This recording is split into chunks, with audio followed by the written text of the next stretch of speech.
Three rappers were linked by new evidence found by the Las Vegas police in Tupac's case. According to the article, Las Vegas police are reinvestigating the Tupac case. Recent reports say the case is gaining renewed attention in the music industry and involves artists like Snoop Dogg, Diddy, Sugi, and others. When Las Vegas police reviewed Snoop's interviews, they discovered that 2 days before Tupac's passing, there was noticeable tension from Snoop toward Tupac. A week before we was best of friends. 2 days before I don't think he liked me. Why? Because we was in New York, and it happened. New York, they shot at me and did all kind of shit to me, like just the worst you could think of. And I forgave him. And went and did an interview and was asked, how do I feel about Puffy and Biggie? And I was like, I like it. I want to do some music with them. And that just rubbed Cuz the wrong way, like, tried to kill me, out at you, and you tell me you want to do a song with it.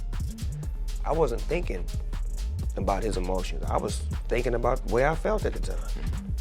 I wasn't into no controversy. I liked the music. They was our friends. We was all friends at one point. This video footage of all of us hanging out. But why would Snoop feel this way? Snoop revealed a personal detail in response to this during the interview.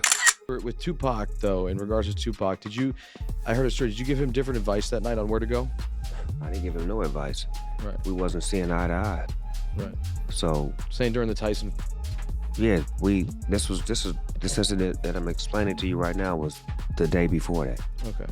So when they got to Vegas, they went their way, I went back. I mean, when we got to LA, they went to Vegas and I went home.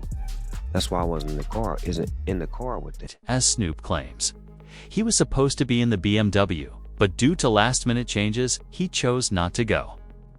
This decision was likely influenced by a disagreement between Snoop, Tupac, and Suge just days earlier. Last time me and Tupac was on the same page, and I did an interview with Angie Martinez, and she asked me, how did I feel about Puffy and Biggie?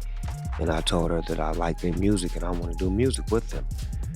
Bro didn't like that, Tupac didn't like that, so we had a misunderstanding. So on the flight back to LA, I didn't feel comfortable around them for what they had did, as far as I didn't let my security ride with me. So to protect myself and to, prevent from happening, I slept under a blanket with the knife and the fork just in case something was to go wrong, but it didn't.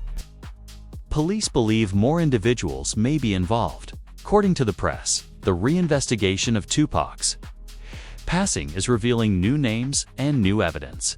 Police records now reference Suge Knight again. Knight had previously been suspected by investigator Russell Poole of playing a role in Tupac's death.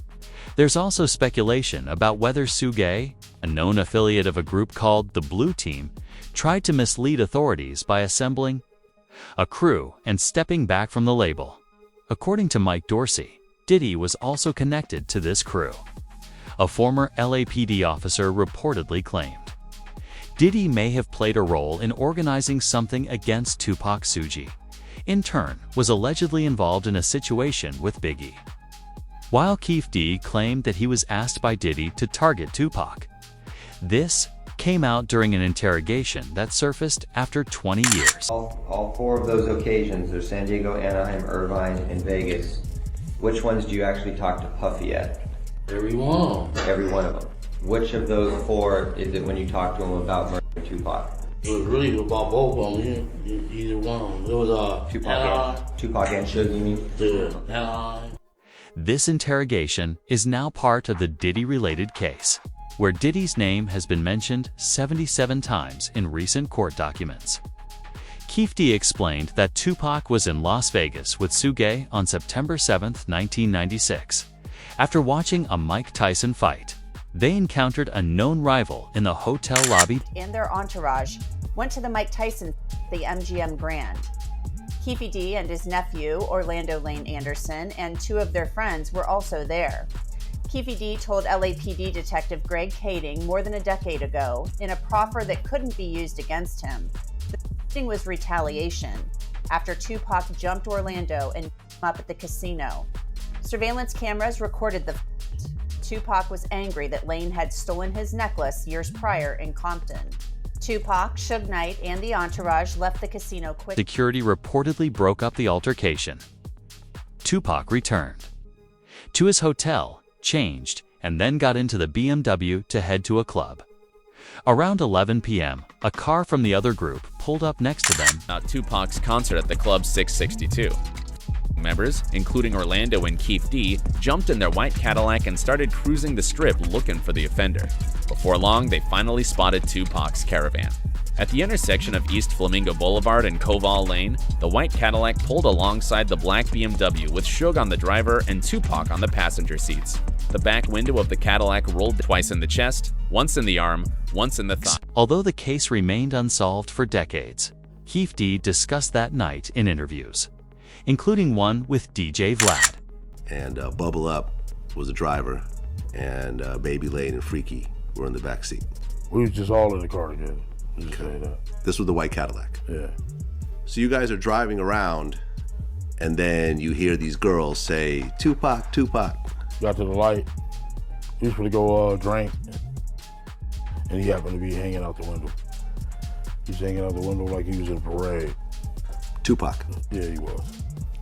So what happens next? You said that as you're driving up towards the BMW, with Suge driving and Tupac in the passenger seat. One Keith D claimed. The event happened quickly because Tupac allegedly reached for something, which caused Said that as you're driving up towards the BMW, with Suge driving and Tupac in the passenger seat, and you said that Tupac pulled out a... It looked like he was reaching, yeah.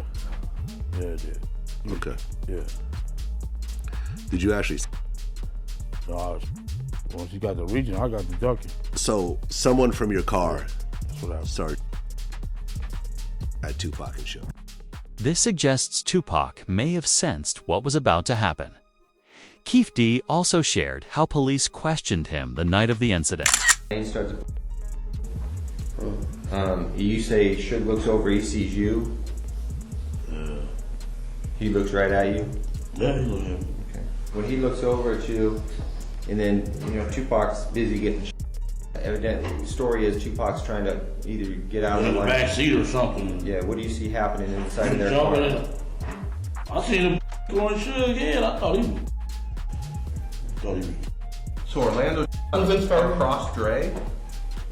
He leaned over on the window, we rolled down the window. 5. Investigators later reviewed Keith D's reaction to Tupac's passing, revealing more insight into his mindset. Yeah, I hate that happens, dog. I really do, man. 'Cause it took a lot of people's lives, dude. Hate that happen. Probably to God. I feel they should, that was wrong, man. It was just wrong, purely wrong. You know what I'm saying? I wish it never happened. You know what I'm saying? That's my opinion on it. Wish it never happened, dude. But then came questions about inconsistencies in the story, ones that made some believe Tupac might still be alive. Suge, in multiple interviews, expressed that he believed Tupac was okay after being taken to the hospital. When I left that hospital, me and Pac was laughing and joking. So I don't see how somebody can turn from doing well to doing bad. So you seriously think that he might still be alive? I'm gonna tell you this, Pac, you never. Records said Tupac was unconscious, so how could he and Suge have been laughing, as Suge once described? The facts didn't fully align. In a 2008 interview, Suge still claimed Tupac was alive. He was conscious on the way to the hospital. He was conscious on the way to the hospital. He was conscious in the ambulance. He was conscious after they did the surgery. What was the last thing that he said to you? Not long after that interview, Suge was nearly harmed in a nightclub incident where someone pointed a weapon at him multiple times. He refused to share much with authorities. He reportedly suspected it was related to Tupac, as Suge had spoken about him publicly. One interview even suggested Tupac may have been placed in the industry to neutralize rivalries between certain crews. It turns out when I talked to Tupac's longtime mentor, political mentor, former Black Panther Chokwe Lumumba, who was his first business manager, He's told me, you know, I basically asked, well, was Tupac only pretending to be in order to appeal to gangs and politicize them? And he said yes. And that was part of his thug life agenda that he came up with his imprisoned stepfather, Tupac Shakur. And so Tupac was just using that in order to get the and the leaders to call peace truces, first in Los Angeles, then throughout California, and then throughout the country. And that was why he was pretending to be this type. And really, he was just an intellectual product. That same nightclub incident, just 2 weeks after Suga's comments, was viewed by some as a warning.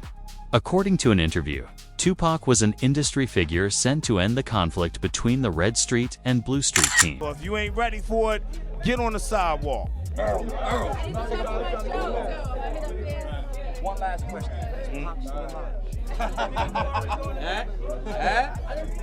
Nobody knows.